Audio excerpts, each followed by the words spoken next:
네, 안녕하세요. 데일리어썸 구독자 여러분. 초등교육 전문가 김선호 인사드립니다. 서울 사립유석초등학교에서 교사로 16년차 근무하고 있고요. 자녀 교육서 집필하고 또 학부모님들 도움이 되는 자녀 교육 강연하고 있습니다. 30대 초반에 아이를 요즘에 낳으시거든요. 이제 평균 첫 아이 낳는 연령이 32세 정도 돼요. 그래서 아이들이 10살 정도 되면 이제 어머님들이 이미 마흔 즈음이 되시는 거죠. 저는 주로 5, 6학년 담임을 오래 했고요. 그래서 대부분 다 40대 초반 정도라고 보면 됩니다. 30 넘어서 아이를 낳기 시작한 지가 이미 10년이 훌쩍 넘었기 때문에 그냥 이미 오래전에 그렇게 대세가 됐다라고 생각하시면 될 겁니다. 일단 학부모님들이 많이 피곤해 하셔요. 피곤한 게 먼저 올라오고, 예를 들면 이런 거예요. 아이 이제 학원 끝나고 데리러 가야 되는데 이제 깜빡 잠이 들어서 데리러 가는 거 이제 까먹었거나, 그럼 나중에 이제 아이한테는 짜증 내는 소리를 듣죠. 그리고 내가 이렇게 엄마로서 제대로 챙기지도 못하고 있지 하면서 뭐 자책하기도 하고요. 한 3학년 정도 되면 가끔씩 지각하는 아이들이 있어요. 그럼 제가 연락을 해도 전화가 안 되거나 답신이 없어요. 한 1교시나 2교시쯤 끝나서 학생이 터덜터덜 들어오면 이제 물어보죠. 혹시 어디 아픈지, 집에 무슨 일이 있는지. 이제 아이가 천진난만하게 이제 대답을 하죠. 있는 그대로 솔직하게. 엄마가 늦게 일어나서 자기를 안 깨워줘서 이제 늦게 왔다. 이 시기에 어머님들이 많이들 피곤해 하시고요. 그리고 잘 알려지진 않았는데 이제 우울증을 겪으시는 분들이 생각보다 많아요. 그러니까 어느 정도로 많냐면 건강보험공단에서 매년 통계를 냅니다. 어떤 통계냐면 이제 조제받은 어떤 약들을 어느 연령대에서 많이 조제를 받아갔는가, 병원에서 처방을 받았는가 하는 통계가 나오는데 40대에서 50대 그 사이에 여성분들이 우울증을 처방받아가는 비율이 가장 높아요. 그 말은 실질적으로 우울증을 겪고 계신 분들이 많다는 건데, 근데 잘 알려지지는 않았어요. 왜냐면 엄마 무슨 약 먹어? 그러면 그냥 감기약 먹어. 이제 그렇게 얘기하면서 조용히 지나들 가시죠.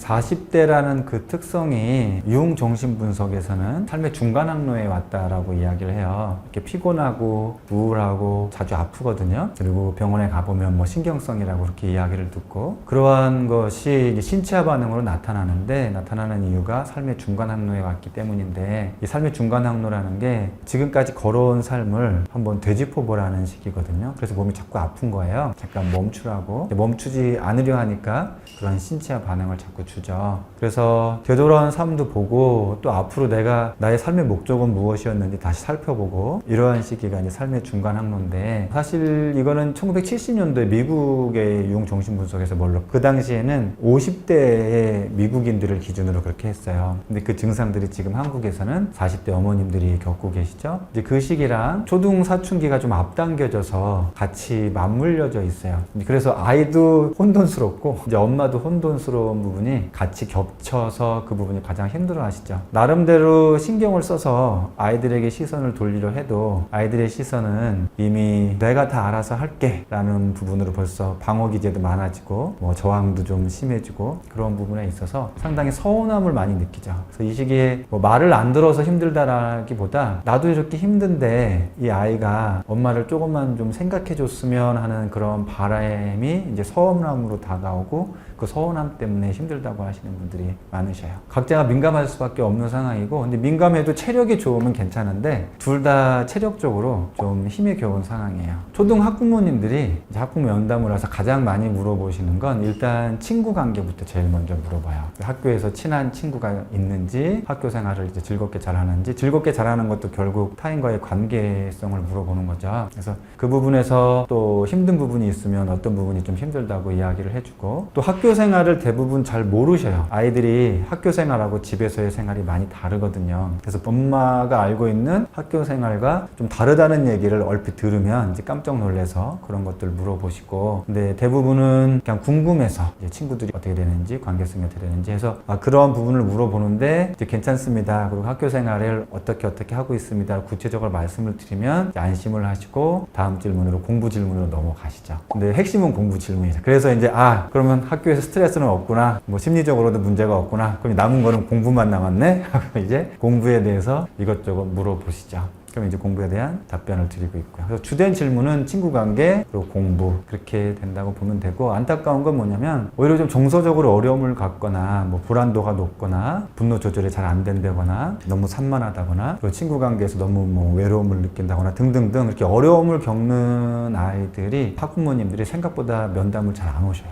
오히려 더더욱 필요하신 분들인데 학부모 상담 주관이 강제적인 상황이 아니잖아요. 면담을 신청하면 그 주관이 이렇게 하시는데 오히려 면담이 필요하신 분들은 면담에 잘 안 오려는 모습을 보이신다. 그렇게 말씀드리고 싶어요. 본인들도 알고 있는 부분도 있고요. 또 거기까지 신경 쓸 만큼 여력이 없으신 분들도 많아요. 이미 본인 개인적인 문제나 또 가정의 문제나 다른 것들에서 그냥 집으로 전화 와서 학교에 오라 하지 않으면 괜찮은 거지 하면서 그 상태에서 오래 가시죠. 그리고 이미 저학년 때 전화들을 받거든요. 그런 경우에 몇 번 전화를 받으면 이제 어머님도 지치시죠. 그리고 나름대로 또 안 해보신 게 아니라 해본다고 뭘 해보는데 잘 안 되고 하면 뭐 그냥 큰일만 없으면 됐지 하면서 조용조용히 지나가는 걸 더 선택을 하셔. 생각보다 자녀에 대한 문제라도 직면해서 해결하려고 용기를 내시는 분들이 생각보다 많지 않아요. 이성에 대한 건 궁금해 하시는 정도는 물어보는데 보통은 이제 동성애 친구들이 어떻게 잘 지내나 그것들에 관심이 많으시고, 문제가 좀 일어난 뒤에 면담을 진행하는 경우가 이성에 대해서는 더 많아요. 평소에 면담을 자주 오시면 이제 이성 친구가 누가 생겼고 어떠한 부분을 신경 써야 됩니다 라고 말씀을 드리는데, 그런 이야기를 미리 들으시는 분들은 별로 없죠. 이거 문제가 있는데 이거 어떻게 하면 좋을까요? 하고 이제 급하게 전화를 주시거나 하는 경우들이 더 많죠.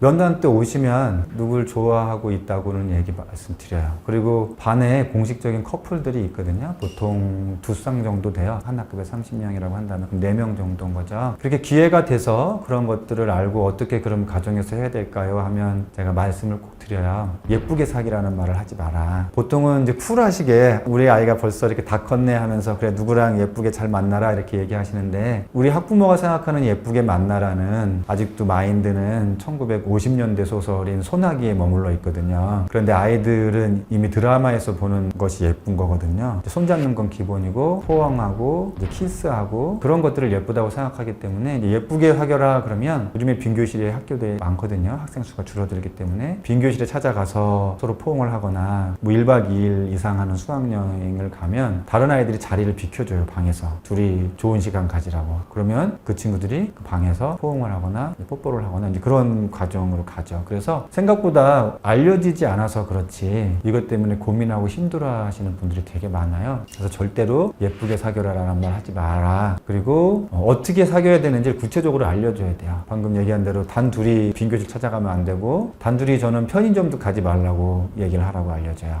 편의점은 뭐 사람들이 좀 많으니까 괜찮지 않을까라 생각하는데, 편의점부터 단둘이 가기 시작해서 삼각김밥 2개 사고 컵라면 하나 사서 같이 얼굴을 마주대고 이제 컵라면을 같이 먹기 시작하거든요. 그러면 이제 그 다음에 이제 영화 보러 가고 이제 만화방 같은 데나 코인 노래방이나 이렇게 단둘이만 있는 곳을 계속 찾아가는 과정을 나가요. 이게 첫 출발이 편의점이기 때문에 이제 그런 것도 단둘이 가지 않도록. 괜찮은 건 여러 친구들이 같이 있는데 그 친구도 같이 어울려서 뭐 놀이공원에 가거나, 여러 친구들이 같이 노는데 그 친구랑 같이 있으면서 뭐 게임도 하고 노는 것, 그것이 예쁘게 노는 거라고 그렇게 알려주면 아이들이 그건 이제 또 잘 지켜요. 그래, 아 이런 게 예쁜 거구나, 초등식엔 이렇게 같이 나의 감정을 표현하면 되는구나 라고 알죠. 그렇지 않고 그냥 예쁘게 놀라고 하면 우리가 생각하는 것과 전혀 다른 그들만의 세계에서 예쁘게 놉니다. 심각한 경우 정말 많아요. 근데 알려지지 않을 뿐이에요. 어머님들이 아까 삶의 중간 항로라고 말씀드렸잖아요. 그럼 이 시기의 특징 중 하나가 많이 외로우셔요. 조금 더 철학적인 용어를 쓰면, 심리 분석적인 용어는 보통 이제 고독, 자신의 이제 존재론적인 고독을 더 많이 느끼셔요. 내가 그동안 걸어온 길도 되돌아보고 또 앞으로 어떻게 갈지도 보고, 그동안 나하고 관계 맺었던 사람들 관계에 대해서도 정리할 건 정리해야 되는 시기거든요. 그러다 보면 결국 내가 혼자 어른이 될 수밖에 없구나라는 그런 고독감을 느끼는데, 그 고독감을 사실 잘 견뎌야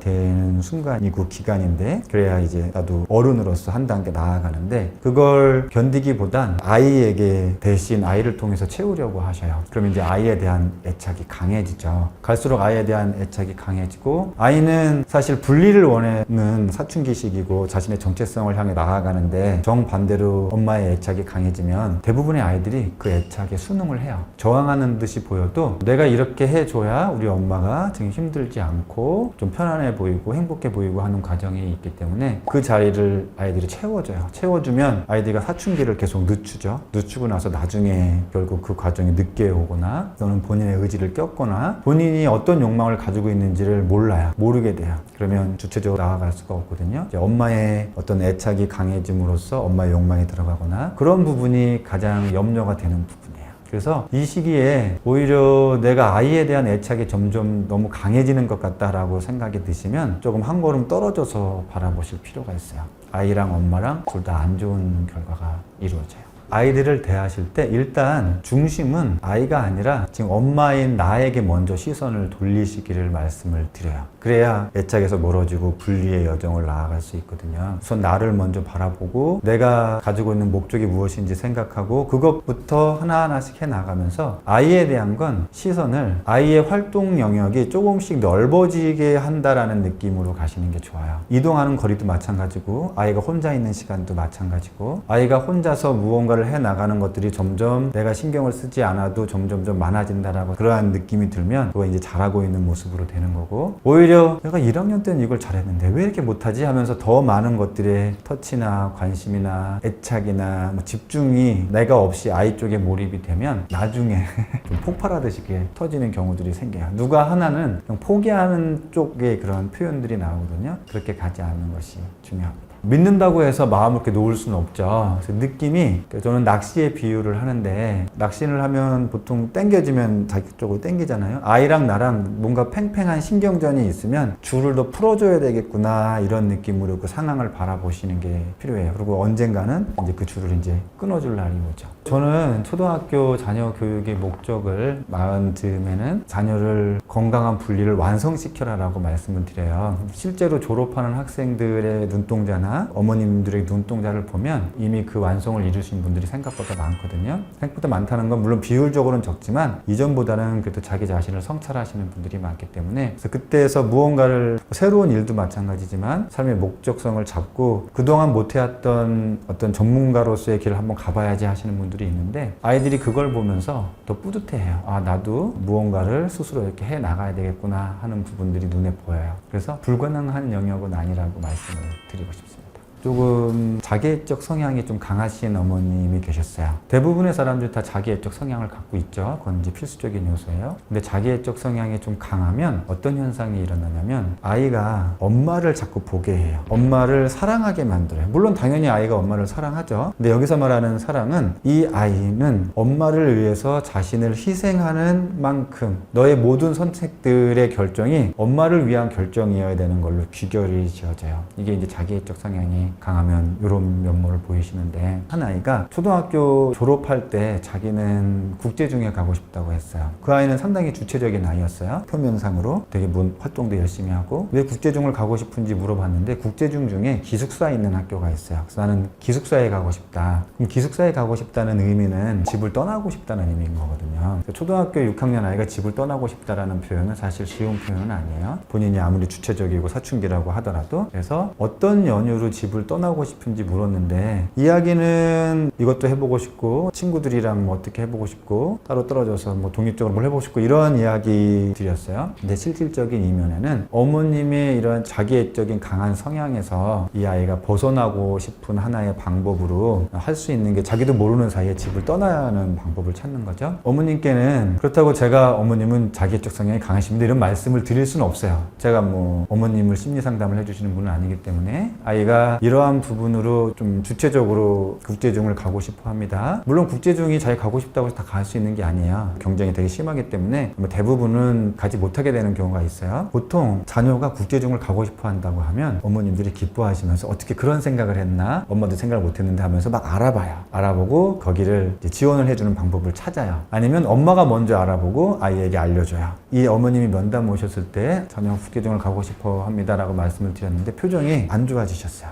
바로 이 아이가 나를 벗어나려고 한다는 걸 직감적으로 아시는 거죠. 그때 약간 어머님이 그래도 그 부분에 오픈을 하셨기 때문에 이제 제가 살짝 개입이 들어갔는데, 어머니 입장에서는 되게 억울해 하세요. 왜냐면 내가 뭔가를 억지로 많이 시키는 것도 아니고 강압적인 것도 아니고 나는 통제하는 것도 아니고 너의 의견을 최대한 그냥 들어주고 단 그냥 내 곁에 있기만을 바라는 거 하나뿐이었는데, 근데 그게 사실 제일 큰 거거든요. 말씀을 드렸어요. 아이가 아마 국제중에는 지원을 해도 안 될 겁니다. 실제로 안 됐어요.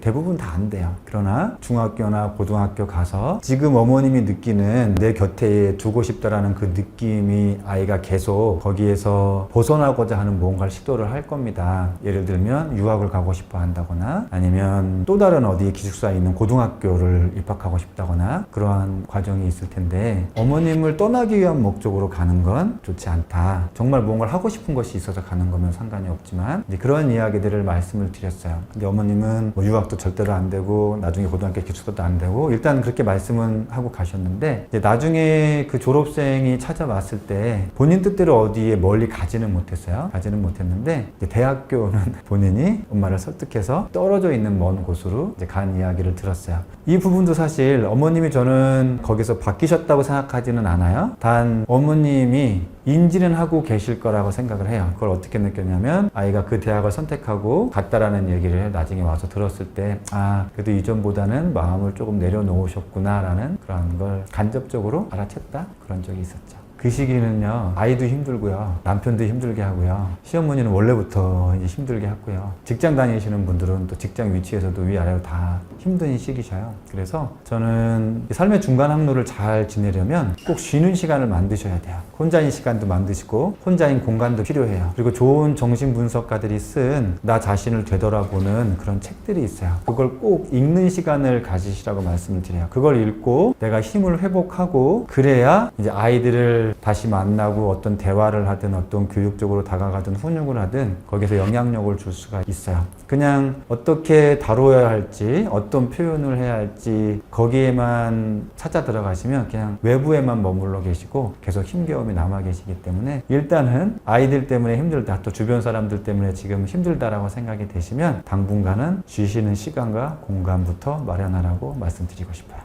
네, 안녕하세요. 반갑습니다. 초등교육 전문가 김선호입니다. 초등교육 유튜브 채널 초등사이다 운영하고 있고요. 서울 사립초등학교에서 16년 동안 지금 주로 고학년 맡아서 아이들 가르치고 있습니다. 자녀 교육 저서, 초등 자존감의 힘 등 여러 가지를 집필했고요. 학부모님들을 위해서 지역 도서관이나 지역 교육청에서 강연하고 있습니다. 자존감이 중요한 이유는 한 부분에 머물러 있지 않고 전 생애적으로 다 영향을 미친다는 거고요. 교육적인 관점에서 성장하는 발달의 과정이 있어요. 영유아기나 어린 시기에는 신체 발달이든 정서 발달이든 인지 발달이든 기본적으로 발달하는 간격이 커요. 이제 점점점 발달하는 그 간격이 좁아지면서 어떤 현상이 나타나냐면, 어떤 어려움이나 힘겨움 그런 것들을 견뎌내고 이겨냈을 때 다음 단계로 성장해 가는 모습을 보여요. 이때 자존감이 있는 사람은 그 어려운 단계에서 머물러 있지 않고 다음 단계로 올라가기까지 견디는 힘이 있어요. 그래서 결국에는 뭐 시간이 걸리든 돌아가든 그 어려움을 극복해 나가야 되는데, 그 극복하는 순간 다음 단계로 성장이 이루어지죠. 그러니까 자동 성장이 아닌 거죠. 근데 자존감이 낮은 경우 그런 어려움의 단계에 있을 때 회피하거나 퇴보하거나 그런 모습을 보여요. 그래서 성장이 멈추죠. 계속 같은 패턴으로 대인관계든 사회성이든 학습이든 반복하기 때문에 그냥 거기에 머물러 있게 된다. 그럼 성장이 이루어지지 않겠죠. 그런 면에서 자존감은 무척 중요한 부분이라고 할 수 있죠. 우선 친구 관계에서 먼저가 많고 그 다음에 공부 관계 얘기하는데, 자존감이 언제 나오냐면 친구 관계에서 좀 힘들어지면 그때 자존감을 어떻게 키울 수 있나요? 그리고 자존감이라는 표현보단 자신감이라는 표현으로 많이 질문하셔요. 우리 아이가 너무 자신감이 없어 보여요. 좀 주눅들어 보여요. 우울해 보이는데 이제 어떻게 하면 될까요? 하면서 그때 이제 자존감에 대한 키워드가 떠오르죠. 그래서 자존감을 중요하다고는 인지들은 하고 계시나 정말 가까이 구체적으로 중요한지까지는 체감하시지는 잘 못하는 것 같아요. 일단 자존감이 높은 아이는 안전감이 있어요. 무언가를 하거나 새로운 환경을 만났어도 약간 긴장하거나 불안도는 있을 수는 있으나 그래도 내가 그 안에서 금방 적응할 거라는 그런 안정감이 있어요. 그리고 평소 생활도 불안해하거나 하지 않고 아이가 일단 안정감이 있다. 이거는 가정에 대한 환경이나 영향력에도 많은 요소들이 있어요. 자존감이 낮은 아이는 반대겠죠? 불안도가 높겠죠. 또 다른 부분은 자존감이 좋은 아이들은 자기 효능감이 높아요. 자기 효능감이라는 건 뭐냐면 나는 그래도 좀 쓸모 있다라고 자기 스스로에 대한 생각을 하는 걸 자기 효능감이라고 해요. 나는 그래도 쓸모가 있다고 여기기 때문에 내가 하는 것들이 누군가에 도움이 되거나 아니면 어떤 성취를 이룰 수 있을 것이라는 그런 기대감들이 있어요. 그래서 실수를 하거나 힘든 일이 있어도 그런 기대감으로 해 나가죠. 그럼 자존감이 낮은 경우는 나는 어려울 거야, 안 될 거야, 이걸 어떻게 해? 누가 이건 안 된다 그랬어? 하고 스스로 한계점을 명확히 만들어 그 이상은 안 될 거라는 이게 자존감이 낮은 아이들의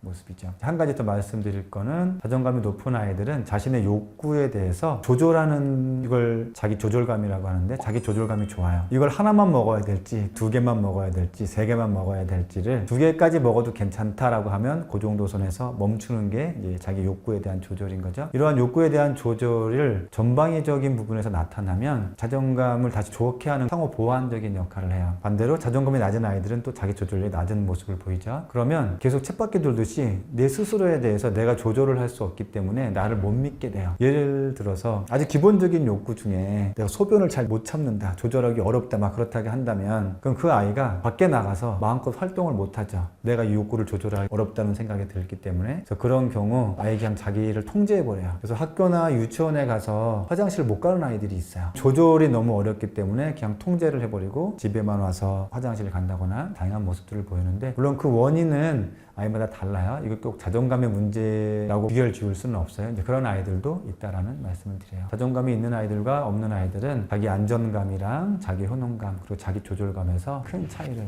보이고 있습니다. 자존감이 친구 관계에 아주 큰 영향을 미치죠. 자아 존재감이라는 게 자존감이거든요. 그게 기초예요. 자아 존재감은 내가 여기 있다라는 느낌이 드는 게 자아 존재감이고, 자아 존중감은 거기에 기둥을 세우는 걸 자아 존중감입니다. 그래서 자존감을 그냥 하나의 용어로 보시지 말고 그 안에 자아 존재감이 있고 자아 존중감이 있다고 보셔야 돼요. 이 부분이 친구에 어떻게 영향을 미치냐면, 다른 친구들이 나를 자꾸 왕따시키는 것 같아, 내 이야기를 잘 안 들어줘, 나랑 같이 안 놀아, 그러면 나의 존재감이 어떻게 될까요? 낮아지겠죠. 근데 자존감이 높은 아이들은 그런 상황이 들었을 때 일단 기본적으로 혼자 있는 것에 대해서도 어느 정도 견뎌요. 견디면서 상황을 파악을 하죠. 내 잘못인지 그 아이들의 잘못인지. 본인의 영향인 경우도 많아요. 왕따라고 해서 꼭 다 타인들이 나쁜 경우는 아니거든요. 그래서 상황을 보고 그 아이들의 잘못이라면 다른 친구를 만나면 되죠. 그리고 나의 잘못이라면 내가 조금씩 뭔가 바꿔나가는 과정을 하면 되죠. 이런 것들이 기본적으로 자존감이 있는 아이와 없는 아이들이 다가가는 접근 자체가 달라요. 자존감이 낮으면 당연히 불안하고 힘든 부분이 있기 때문에 먹을 걸 통해서 해결하려고 한다거나, 아니면 그 아이의 이야기를 무조건 나의 의견과 상관없이 다 들어주려고 한다거나, 옳지 못한 상황에도 끌려다닌다거나, 이제 그러한 모습들이 보이죠. 친구 관계에 있어서는 자존감이 있는 아이와 없는 아이는 큰 차이를 보인다고 할 수 있죠. 이제 학습이든 대인 관계든 공부 정서감이라는 표현을 했잖아요. 비인지 능력이라고 얘기해요. 다 통틀어서 이러한 비인지 능력이 공부, 친구 관계 다 영향을 미쳐요. 자존감도 마찬가지예요. 내가 나름대로 노력을 했어요. 근데 점수가 생각만큼 안 나와요. 내가 예상했던 등수가 아니에요. 그러면 실망도 많이 하고 또 불안하겠죠. 내 방식이 맞았는지 또 계속 해나갈지. 이때 자존감이 든든한 아이들은 이걸 하나의 과정으로 보기 때문에 거기서 쉽게 넘어지지 않아요. 힘들겠다라는 건 인지해도 포기하진 않죠. 화법은 이거예요. 똑같은 말을 해도 어떤 아이는 자존감이 낮아지고 어떤 아이는 자존감이 높아져요. 예를 들어서 영수야 라고 불렀는데 자기를 불러준 그 이름을 통해서 영수는 자존감이 높아져요. 똑같이 영수야 라고 불렀는데 그 아이는 주눅이 들고 자존감이 낮아져요. 물론 기본적인 화법은 있어요. 필요한 순간에 공감해줘야 되고요. 잘못한 것에 대해서 명확하게 훈육을 해줘야 돼요. 무엇이 잘못이고 아닌지를 명확하게 알게 해줘야 오히려 더 아이들이 안정감을 가져요. 그리고 엄마가 화났다라는 표현, 어떠어떠한 이유로 화가 났어, 그래서 잠깐 좀 엄마 방에서 이 화를 엄마가 좀 풀고 올 거야, 갔다 올 거야 라는 표현으로 아이들에게 안정감을 줘. 이런 것들이 다 자존감에 도움이 되는 표현들이에요. 근데 저는 이렇게 말씀을 드리고 싶어요. 엄마가 자존감이 높으면 어떤 말을 해도 아이들이 자존감이 높은 말이 돼요. 자존감은 그 순간에 엄마의 제스처와 표정과 눈빛과 말투와 음성과 그런 게 복합적으로 나가요. 그래서 우리 아이의 자존감을 높이려면 엄마인 나부터 자존감을 높게 높게 하는데 신경을 쓰셔야 돼요. 엄마인 내가 자존감이 높으면 심지어 아이에게 욕을 해도 그 아이는 자존감이 높아져요. 설마요 선생님? 이런 거예요. 이제 심리 검사를 해요. 자존감이 높은 아이들하고 낮은 아이들이 있어요. 자존감이 높은 아이들의 부모님들은 자존감이 높아요. 자존감이 낮은 아이들의 부모님들은 자존감이 낮아요. 그러면 아이가 자존감이 낮아서 엄마가 낮은 걸까요? 아니면 엄마가 낮아서 아이가 낮은 걸까요? 엄마가 낮아서 아이가 낮은 거겠죠. 자존감은 나부터 챙기는 거예요. 그러면 아이는 자동적으로 올라가요. 학교에서 제가 제일 힘든 게 뭐냐면 아이들이 자존감 수준도 눈에 보이고 어떻게 해서든지 한 학기 동안 제가 그걸 채워서 올려보내요. 아니면 더 이상 떨어지지는 않게 만들어요. 그리고 방학이 지나고 새 학기가 되면 다시 원점으로 돌아가요. 아이들이. 왜 그럴까요? 가정에서 자존감이 낮게 해주는 환경으로 다시 돌아가면 다시 원점으로 돌아가는 거예요. 그래서 엄마인 나부터 자존감을 챙겨라라고 말씀을 드리고, 엄마인 나부터 어떻게 챙기나요? 자존감은 누군가 나의 이름을 불러주면 많이 올라가요. 양상은 다 다른데요. 되게 활동성도 많고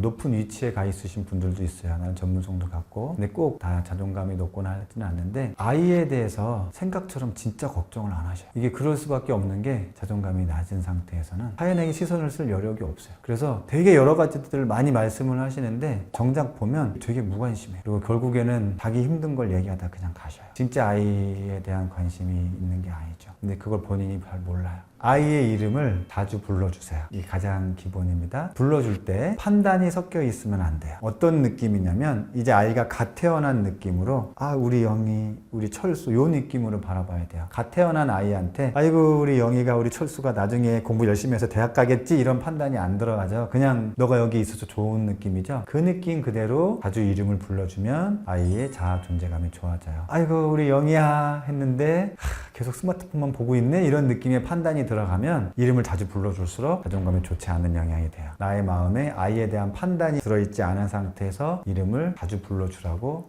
말씀을 드리고 싶어요. 칭찬에 있어서는 있는 그대로 칭찬해 주시는 게 좋아요. 너무 잘한 거에 대해서 너무 잘했다라고 얘기해도 괜찮은데 매사에 너무 잘했다고 말씀해 주시는 분들이 있어요. 그러면 실제 자기 자신보다 높은 자아상을 갖게 되는데 이걸 거짓된 페르소나라고 하는데 아이가 알게 돼요. 실제로 나의 실력이 그 정도까지가 아니라는 사실을. 그러면 오히려 더 자신의 능력치에 대해 수진시키는 경우가 있어요. 그럼 자기 효능감이 낮아지고 이게 자존감에 영향이 될 수 있어서 90점이면 90점만큼 칭찬해 주시고 70점이면 70점만큼 칭찬해 주세요. 단 칭찬을 아주 후하게 줄 때는 언제냐면 하고 있는 모습을 봤을 때 과정 중에는 후한 칭찬을 주셔도 돼요. 지금 매일 이걸 하기로 했는데 지금 매일 하고 있네? 그 순간만큼은 과하게 정말 너가 이 하고 있는 과정이 너무 대견스럽다 이런 과정의 칭찬은 풍부하게 해주시는 것이 좋아요. 실패하고 우울해 있을 때는 일단은 공감을 해줄 필요가 있죠. 너가 그렇게 노력을 했음에도 불구하고 되지 않아서 힘들겠구나. 거기까지만 말씀해 주시고 자리를 나오시면 돼요. 이걸 이러한 부분에서 부족했고 어떤 부분에서 부족했고 아이도 알아요. 내가 무엇이 부족한지. 아이가 몰라서 묻는 것만 알려주셔도 되는데 그렇게 실패에 대한 경험 상황에서 바로 조언을 해주는 것은 아이의 귀에 들어오지 않아요. 단 그건 알려주시면 돼요. 너가 노력을 했으나 안 됐구나. 너무 힘들겠구나. 엄마 아빠도 같이 그 부분에 대해서 안타깝게 생각하고 힘들다라고 정도만 알려주시고 나오시면 돼요. 그리고 시간을 기다려 주셔야 돼요. 기다렸다가 아이가 다시 천천히 해볼래요? 하면 다시 하는 거고, 그 기간을 기다리지 못하시는 이유가 마음이 좀 조급하셔요. 이걸 빨리 극복하고 일어나서 내일 아침부터 당장 훌훌 털고 무언가를 하길 바라시는데 그렇지 않아요. 아이들도 자신의 감정을 정리할 시간이 필요하거든요. 이거는 꼭 자존감이 높은 아이가 아니라도 웬만큼 일정한 보통에 있는 아이라면, 그리고 엄마 아빠가 너는 그래서 안 돼 라는 그러한 뭔가 무지막지한 얘기만 하지 않는다면 아이가 다시 일어나서 하고 싶어 해요. 오히려 이러한 기회를 내가 또 얻을 수 있을까? 그런 염려는 할 수 있죠. 근데 너가 다시 일어나면 엄마 아빠는 다시 힘을 북돋아 줄 거야. 그 정도 얘기만 하고 잠시 나와주시는 게 필요해요. 자존감은 엄마부터 챙겨라. 이게 저희 마지막 멘트고요. 엄마가 삶의 중간 항로에 있는 이 시기에 하루아침에 자존감이 올라가진 않아요. 하지만 조금씩 내가 나를 돌보지 못했던 것들을 이제 돌봐주면서 자존감을 높여주면 아이는 무조건 저절로 따라간다고 제가 말씀을 드리겠습니다. 그래서 자존감은 나부터 먼저 챙기시기 바랍니다. 안녕하세요. 반갑습니다. 초등교육 전문가 김선호입니다. 초등교육 채널 초등사이다 운영하고 있고요. 서울 사립초에서 지금 16년 동안 아이들을 가르치고 있습니다. 초등 자존감의 힘 등 많은 자녀 교육서를 집필했고요. 또 교육청이나 도서관에서 우리 학부모님들을 위해서 자녀 교육 강연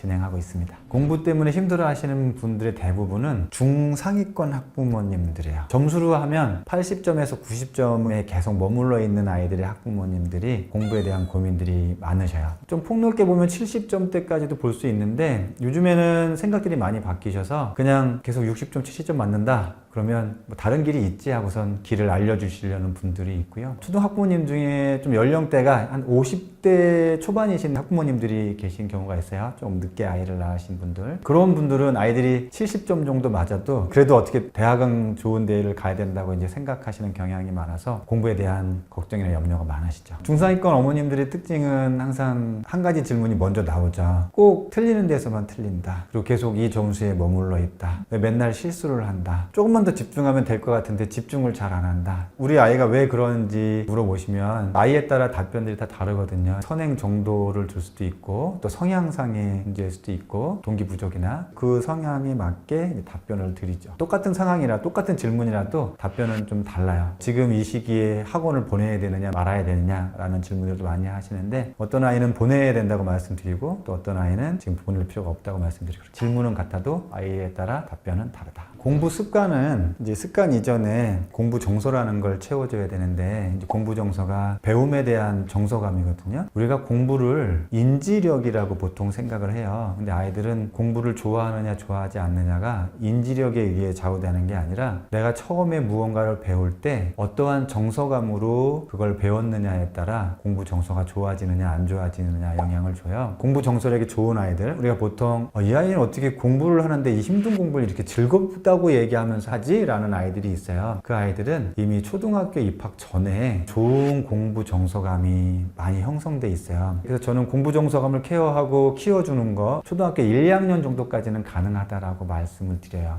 공부 습관은 공부 정서에 대한 케어가 안 됐어. 근데 이제 한 3학년쯤 됐는데 이제 공부를 좀 시작해야 될 것 같아. 그러면 그 시기부터는 공부 습관으로 방향을 돌려서 말씀을 드려요. 힘들어도 습관적으로 공부를 해 나가는 방향으로 이제 바꿔야 된다고 말씀을 드리죠. 공부 정서가 좋은 아이들의 특징이 있는데 그 어머님들이나 아버님들이 입학 전에 최소한 3살, 4살 정도부터 하루에 2시간씩 책을 읽어주셔요. 이게 공통점이에요. 우리는 다 알아요. 어떻게 하루에 2시간씩 책을 읽어줘요? 힘들게. 근데 어떻게 보면 힘든데 어떻게 보면 가장 쉬운 거예요. 왜냐면 그 시기에 하루에 2시간 정도씩 늦어도 3, 4살부터 이렇게 책을 읽어주신 부모님들은 이제 초등학교 1, 2학년만 돼도 아이가 스스로 책을 읽고 공부에 대한 걸 해나가기 시작해서 그 이후부터 신경 쓸 일이 별로 없어요. 그런 걸로 치면 그 시기에 책을 읽어주는 게 훨씬 덜 힘들어요. 한 번에 몰아서 2시간씩 읽어주라는 게 아니라 20분 읽어줬다가 30분 읽어줬다가 또 내가 읽어줬다가 아이 아빠가 읽어줬다가 이렇게 틈틈이 역할을 바꿔가면서 해주시면 좋고요. 잠자리에 들기 전에 읽어주는 게 아주 효과가 좋아요. 그게 무슨 말이냐면 우리의 무의식은 잠이 들면 깨어나요. 그래서 낮에 있었던 것들 중에 필요 없는 것들 정리하고 뭐 위험하다거나 오랫동안 간직해야 되겠다고 하는 정서적인 것들, 느낌들을 내면의 깊은 곳에 새겨넣기 시작해요. 그 시간이 잠이 든 시간인데 잠들기 직전에 엄마나 아빠가 은은한 조명 켜놓고 책을 읽어주면 함께 책을 읽었던 좋은 느낌들이 무의식들이 계속 저장을 시켜놔요.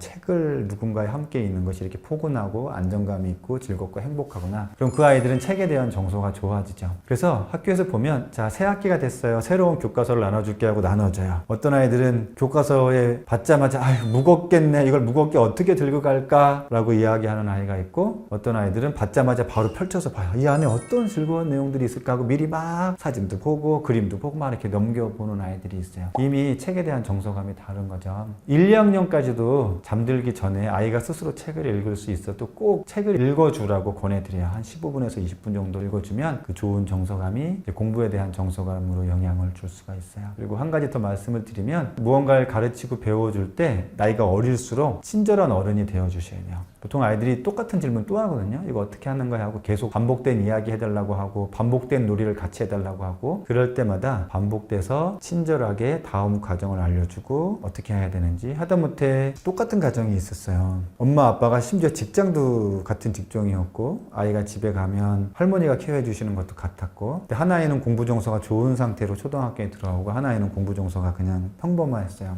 이 차이가 뭐였냐면 아이가 유치원 끝나고 집에 가면 할머니가 계셔요. 된장찌개를 만들거나 뭐 그러고 계셔요. 그럼 한 할머니는 이 아이가 다가왔을 때 넌 여기서 그러면 두부를 만지작거려 하면서 두부를 썰게 한다거나 뭔가 이렇게 친절하게 알려줘요. 다른 한 할머니는 지금 바빠. 저기 가서 그냥 놀고 있어. 배움에 대한 정서가 달라지는 거예요. 누군가가 어설프더라도 할 수 있게 해주면서 옆에서 그 과정을 같이 해나가는 아이들은 새로운 것들을 배울 때마다 계속 더 하고 싶어져요. 근데 그러한 기회에 할머니 이거 어떻게 나도 좀 같이 해보면 안 돼? 아니야 위험해 안 돼. 지금 난 바빠. 넌 저기서 너 장난감 갖고 놀아. 그러면 이 아이들은 새로운 것들에 대한 것들이 생겼을 때 행복감을 느끼질 못해요. 오히려 하라고 다가올 때 이제 하기 싫다는 과정이 되죠. 그래서 미취학 시기에 책 많이 읽어주는 거랑 반복적으로 친절한 어른이 되어주시는 게 무척 중요합니다. 공부 습관은 3학년 이상이 됐음에도 불구하고 이제 공부에 신경 써야 되는데 잘 안 된다. 그럼 그때부터는 정서감보단 습관 쪽으로 가셔야 됩니다. 실수가 뭐냐면 그럼 이러한 습관을 잡으려면 최소 기간이 60일이에요.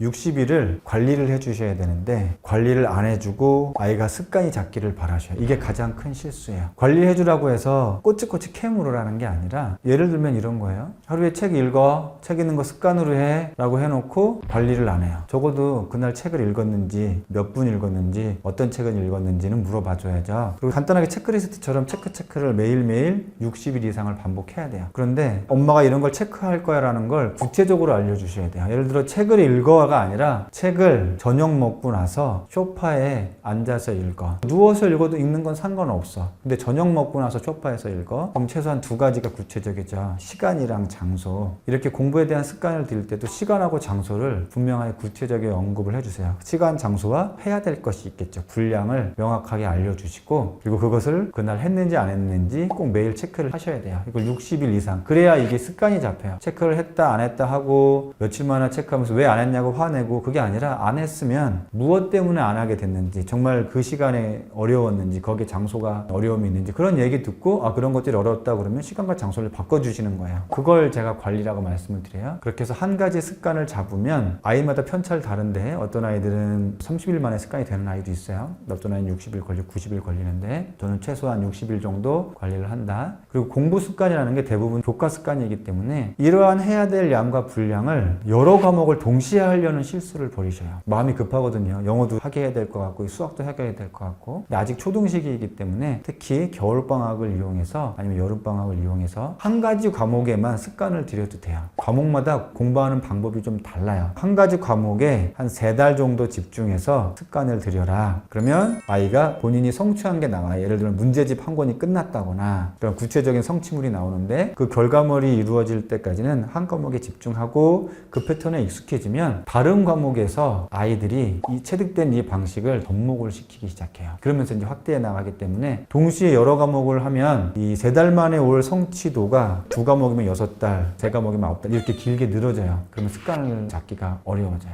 일단 한 과목에 집중해서 습관을 잡고 일종의 구체적인 성취감을 맛보게 해라. 그러면 다음 과목을 진행할 때 훨씬 더 수월하게 습관을 잡을 수 있다. 이렇게 말씀을 드리고 싶어요. 화를 내셔도 돼요. 이게 뭐냐면 훈육을 하는데 사람이 감정을 우리가 AI처럼 화가 난 감정이 있는데 화를 안 낼 수는 없죠. 단 짧게 끝내시는 게 좋아요. 그리고 구체적으로 오늘 수학 3쪽 풀기로 했고 앞으로 60일 동안 매일 이 습관을 갖기로 했는데 수학 3쪽 안 풀었네? 그럼 아이가 어떤 이유를 얘기하겠죠? 근데 그 이유가 합당할 수도 있어요. 몸이 아팠거나 진짜로 아니면 다른 걸로 바쁘거나 그래서 못했구나. 그럼 내일은 그대로 진행하도록. 근데 변경해야 될 것들은 그럼 변경해 줄게. 근데 얘기를 들어봤는데 정말 핑계야. 스마트폰을 받고 시간도 여유 있었고 본인은 뭐라고 얘기하지만 이게 핑계면 짧게 얘기를 해 주셔야죠. 엄마가 생각하기에 시간 충분했어. 그때 너 스마트폰만 보고 있었잖아. 그리고 내일은 오늘 해야 될 분량까지 스마트폰 하는 시간 몇 시간 빼고 진행. 이렇게 짧게 하고 끝내시는 거예요. 그리고 그걸 다 끝내면 내일 스마트폰을 주는 거죠. 물론 스마트폰을 가지고 저는 딜하라고 말씀을 드리진 않아요. 초등 시기에는 스마트폰을 아예 사주지 않는 게 제일 좋습니다. 다시 돌아가서 감정이 실릴 수 있다. 단 감정을 드러내는데 아이에게 수치감을 느끼는 감정이 있어요. 약간 비꼬는 듯이 너가 맨날 이런 식으로 하니까 살이 찌는 거야. 멍청인 거야. 이거는 하시지 말라고 무조건 말씀을 드려요. 이거는 나는 화를 냈다고 생각하지만 아이의 마음에 분노감이 생겨요. 나를 수치스럽게 만들면. 그런데 저는 버럭하는 것까지도 괜찮다고 말씀드려요. 물론 그렇게 하고 나서 아이도 좀 화가 나고 나도 화가 나고 후회되는 부분이 있으나 엄마를 미워하지는 않아요. 왜냐하면 그러면 내가 분명히 잘못한 게 있거든요. 그리고 나중에 가서 다른 쪽으로 엄마든 아이든 뭔가 그걸 뭐 미안해라고 얘기한다거나 아니면 그냥 뭐 맛있는 거 먹자 하면서 이렇게 스물스물 지나가져요. 단 그렇게 말하고 나서 그렇게 말한 내 자신에 대해서 내가 좀 죄책감이 들고 내가 왜 이랬을까 후회감이 클 뿐이지 생각보다 아이들이 잠깐 버럭한 것 가지고 상처받거나 그러지 않습니다. 회복도 탄력성 괜찮아요. 그래서 안 한 것에 대해서 화가 나면 짧게 끝내고 구체적으로 들어가라. 이제 말을 길게 하시다 보면 3, 4년 뒤가 나오죠. 너가 계속 이렇게 하면 대학이 어쩔 거고 뭐하고 하면서 거기에 또 아이가 또 뭐라고 한마디 하면 버럭하는 수준까지 가기 때문에 최대한 단호하고 짧게 명확하게 훈육을 하시길 바랍니다. 힘들다는 이유로 안 하게 하는 건 전 권하지 않아요. 분량이 많으면 분량을 적게 조절해 주거나 근데 예를 들어 이런 거죠. 학교 숙제예요. 근데 힘들어요. 너무 힘드니까 그냥 안 해 이것보단 완벽하게 하진 않아도 너가 할 수 있는 한에서 일단 완결은 짓고 보내시는 게 좋아요. 이게 공부 습관을 하게 하는 이유가 공부에 대한 성실성을 갖추기 위함인데 숙제나 과제를 힘들다고 안 하면 성실성이 채워지지 않아요. 그러면 그냥 공부에 대해서는 끝까지 갈 수 없다라고 보시면 돼요. 분량을 줄여서라도 꾸준하게만 하면 안 되는 경우는 저는 없다고 말씀을 드려요. 단 아이의 성향이나 그런 거에서 굳이 이렇게 행복하지 않는데 꼭 이것만이 아니라 공부가 아닌 다른 쪽으로 하게 해주고 싶어 라고 하면 성실함이 있어야 돼요. 입시 준비가 아니더라도 내가 축구라면 축구, 뭐 농구가 될 수도 있고 연예인이 되고 싶은 걸 수도 있고 그럼 춤 연습을 하든 노래 연습을 하든 글쓰기를 하든 성실성에 있어서는 꼭 쥐고 가셔야 돼요. 그냥 그때마다 난 공부가 아니야 다른 거 하고 싶어 라고 해도 3개월을 대부분 다 못 가요. 왜냐면 내가 좋은 거라고 뭐 생각하고 시작했는데 아무리 좋은 것도 다음 레벨로 올라가려면 항상 고비가 있고 견뎌야 되는 기간이 있거든요. 그래서 아이가 좋아하는 걸 찾으시기보다 우리 아이를 관찰하시고 우리 아이가 감각적으로 조금 재능이 있거나 여기서 말하는 재능은 뛰어난 재능을 얘기하는 게 아니에요. 그냥 감각이 소리에 좀 민감해. 아 얘는 말하는 걸 참 좋아해. 얘는 그림 그리는 거에 좀 감각이 있어. 이렇게 10년 이상을 자녀를 봐왔으면 그런 것들을 알거든요. 그럼 그것을 하게 도와줄 때 만약에 그림이라면 매일 하루에 3장씩 도화지를 채워나가는 축구라면 매일 슛을 한 30번씩 연습하는 이러한 성실함과 습관은 그쪽 방향에서도 마찬가지로 이어나가셔야 돼요. 그런데 이렇게 말씀드리고 싶어요. 사실 공부 이외의 다른 분야에서는 훨씬 더 많은 노력과 성실성이 요구돼요. 왜냐면 경쟁력이 훨씬 더 치열한 분야가 대부분이거든요.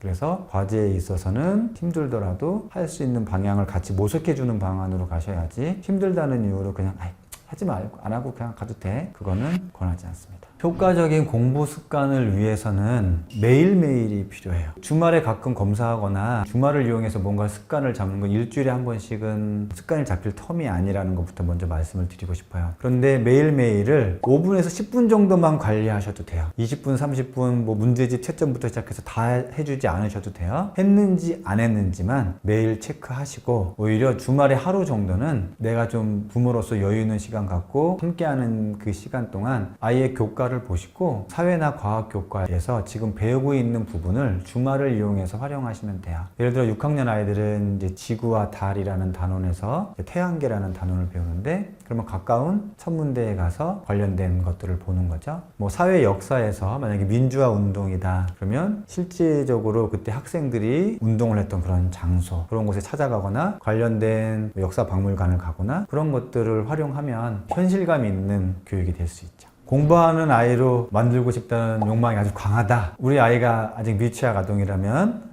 다시 말씀드리지만 빨리 책 읽어주기부터 시작하시라. 초등학교 3학년이 이미 지났다. 그러면 공부 습관 쪽으로 방향을 트는데 이런 겁니다. 구체적일수록 습관이 잡혀요. 조금이라도 괜찮으니까 이걸 매일 하게 해준다라는 걸 놓치지만 않으면 다른 건 모르겠어. 너무 진짜 안 하려고 그래. 그래도 수학은 좀 잘하게 하고 싶어. 그러면 하루에 한 장이면 2쪽이죠. 2쪽씩만 매일 수학 문제집을 풀면 이 아이가 초등학교 6학년 됐을 때면 중학교 3학년 수학 문제집이 끝나 있어요. 하루에 2쪽씩만 풀어도. 그래서 그렇게 어려운 일은 아니다. 매일 조금씩만 하는 걸 구체적으로 내가 옆에서 꼭 체크해 주겠다. 그것만 실행에 옮기시면 됩니다.